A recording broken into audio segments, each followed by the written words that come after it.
Leak detection I have through a few sites, mainly being industrial, JDI, we work on ammonia. So a lot of the leak detection is done for ourselves, litmus paper and stuff like that. But we have got F-gas sites, which participate in leak detection with my engineer through sniffers, bubble up spray and general soap and bubbles. To start with, I'm from walking into a site, mainly the plant rooms where we have to deal with larger compressors. First step towards fixed leak detection panel, review that first, and then we'll move to soap and bubbles and an electronic leak detector. It picks up the A2Ls really well. Right, okay, so when I was an apprentice, there were stories of refrigerant being used to blow out coils, refrigerant being used to pump up car tyres. There was an awareness of the GWP, let alone the ozone layer, when obviously first was identified as an issue. Leak testing wasn't really carried out. It wasn't a necessity to carry out. It was only if there was a problem with the system.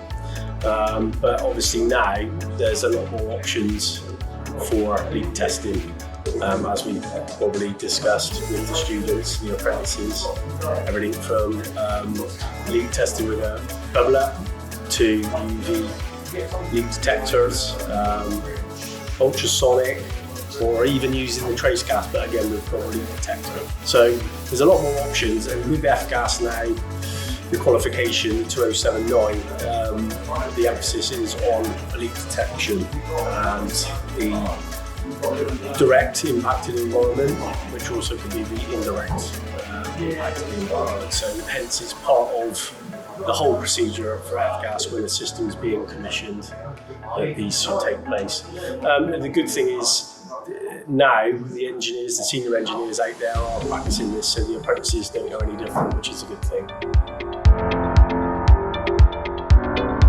I think they do. I think now people are ultimately out to impress all the time. Every job that we do, whether it's a small income or a large income, we want to impress not only our client but the people that are looking down on us. Like other companies and stuff like that. I do a lot of social media activity. I do, but basically I like people to look at me as like an ambassador. So the job I do, I want to reflect in how other people operate. And I don't want someone to go, oh, look at how bad that job looks. I want, the likes of JVAC to come to me and say, great, you was using our equipment there. What did you think of it? Yeah, it saved me a lot of time.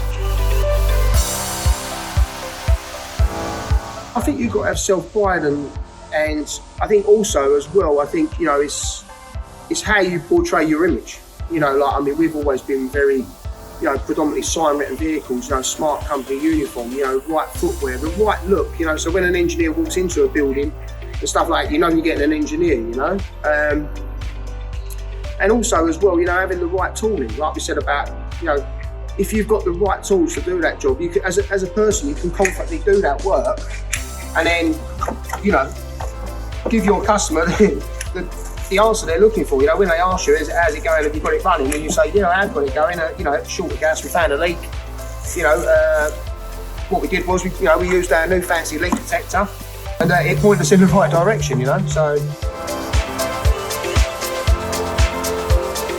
So when you go through your F-gas training, if you use like a reputable place, they'll spend a lot of time with you indicating what newer methods are and stuff like that. But as the internet grew and stuff like that, you learn about new products and you start interacting. Interaction's a huge thing. So whether you're interacting with, other engineers or the likes of JVAC, Advanced, Aspen, all them sort of people, what happens is that, they're market research and stuff like that. You've got to think they're researching all the time for the next big thing, aren't they? So, and when they're doing that, what they're doing is they're sending that alarm signal out for the engineers. It's like it triggers your brain. You think, oh, new tool. Something's coming out. Yeah, something's coming out. And then ultimately, you start talking about stuff. But yeah, leak detection as a whole has massively moved on. So if you look at it now from the days of using a bit of soapy washing up liquid and the flammable lamp, you've now got digital systems that sample the air. You've now got full electronic leak detectors that sample the environment, the air or the area you're working in. You've got these different kinds of bubble up leak detectors, easy find and stuff like that. Then you've got your spectra line. So spectra line is the dye that we spoke about earlier on that you put in the system, and that stays in the system, so that will go around. And literally, you know, every inch, I recommend that in any big system, that spectra line, because it's like a gift from God. It helps you in the right direction. You know, it pushes you that way, so you know essentially you've got to leak test that whole area. You know, and then if you've got anything bigger than that, then you've got to start looking at the likes of using a dry nitrogen, pressure testing it, you know. And there's tracer gas now as well. So yeah, if you've got a leak now which is very, very difficult to find, you've now got tracer gas, which is a mixture, and then you get a different kind of leak detector for that.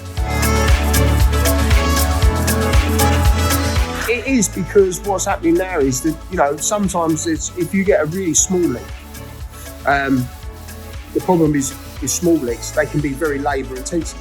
So spending a lot of time looking for it and stuff like that.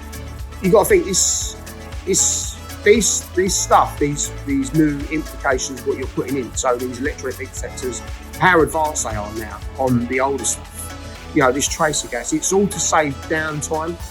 And, you know, it's like I said to you, you know, you could spend 5 days looking for a leak if you didn't have them tools, but you could spend half a day if you've got the right tooling.